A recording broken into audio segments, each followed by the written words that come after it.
ഇത് പ്രാർത്ഥന ഹാളല്ലേ? അപ്പൊ എന്റെ ഫോട്ടോ എടുത്ത് മാറ്റണം. പ്രാർത്ഥന ദൈവത്തോടെയാണ്. ദൈവത്തിനോട് പ്രാർത്ഥിക്കാം. ദൈവത്തിനോട് മാത്രമേ പ്രാർത്ഥിക്കാൻ പാടുള്ളൂ. ദൈവത്തിനോടാണ്.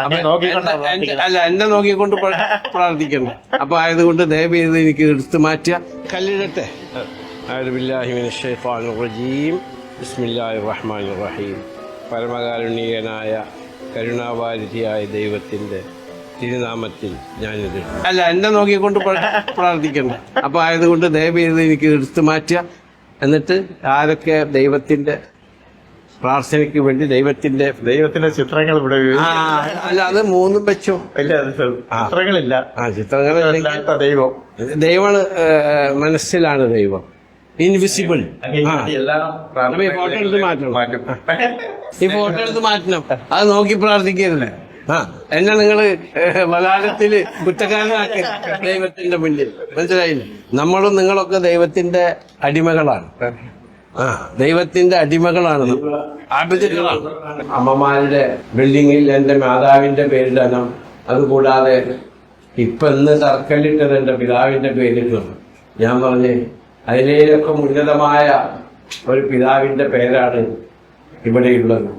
നമ്മുടെ രാഷ്ട്രപിതാവ് മഹാത്മാഗാന്ധിയുടെ പേരാണ് ഗാന്ധി ഭവൻ. അപ്പോൾ ആ ഗാന്ധി ഭവന്റെ പേര് എന്ന് മതി. എൻ്റെ മാതാവിനേക്കാളും എൻ്റെ പിതാവിനേക്കാളും പേരിനേക്കാളും ഗാന്ധി ഭവൻ, മഹാത്മാഗാന്ധി നമ്മൾക്ക് രാജ്യത്തിന് സ്വാതന്ത്ര്യം കിട്ടാൻ വേണ്ടി മുന്നിട്ടിറങ്ങിയ മഹാത്മാഗാന്ധിയുടെ പേരിലാണ് ഗാന്ധി ഭവൻ. അപ്പോൾ Gandhi Bhavan four mail, Gandhi Bhavan four female. ആണുങ്ങൾക്കും പെണ്ണുങ്ങൾക്കും ഗാന്ധി ഭവന്റെ പേരിൽ തന്നെയാണ് നമ്മളത് ചെയ്യുന്നത്. 50-300 ആളുകൾക്ക് താമസിക്കാനുള്ള നല്ല ഒരു കെട്ടിടം. അതിന്റെ തറക്കല്ലിടൽ കുറച്ച് വൈകി ഞാൻ പറഞ്ഞേക്കാണ്. കാരണം അതിന്റെ ഡിസൈനിങ് പെർമിഷനുമായൊക്കെ സമയം വൈകി. അതെല്ലാം കഴിഞ്ഞ് പൈലിംഗ് സ്റ്റാർട്ട് ചെയ്ത് തറക്കല്ലിനോട് കൂടി തന്നെ പൈലിംഗ് സ്റ്റാർട്ട് ചെയ്തത്. അപ്പൊ ഉടനെ തന്നെ പണി ആരംഭിക്കുകയാണ് എന്നുള്ളതിൽ ഞങ്ങൾ ചീഫ് എഞ്ചിനീയർ ബാബു വർഗീസ് എവിടെയാണ്. ഞാൻ അദ്ദേഹത്തോട് ചോദിച്ചു, എത്ര കൊല്ലം കൊണ്ട് നമുക്ക് കൊടുക്കാൻ പറ്റും? 6 മാസം പൈലിംഗ്.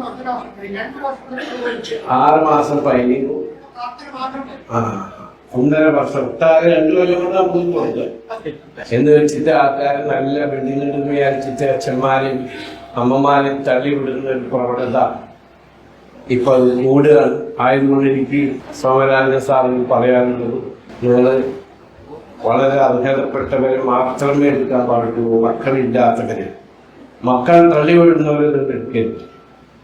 അവർക്ക് ദൈവത്തിന്റെ ശാപം ഉണ്ടാകുമെന്ന് ഞാൻ പറയുന്നത് ശ്രമിക്കാൻ പറ്റും. പക്ഷെ കഴിയുന്നതും ആരും അമ്മമാരെയും അച്ഛന്മാരെയും തള്ളിവിടരുത്.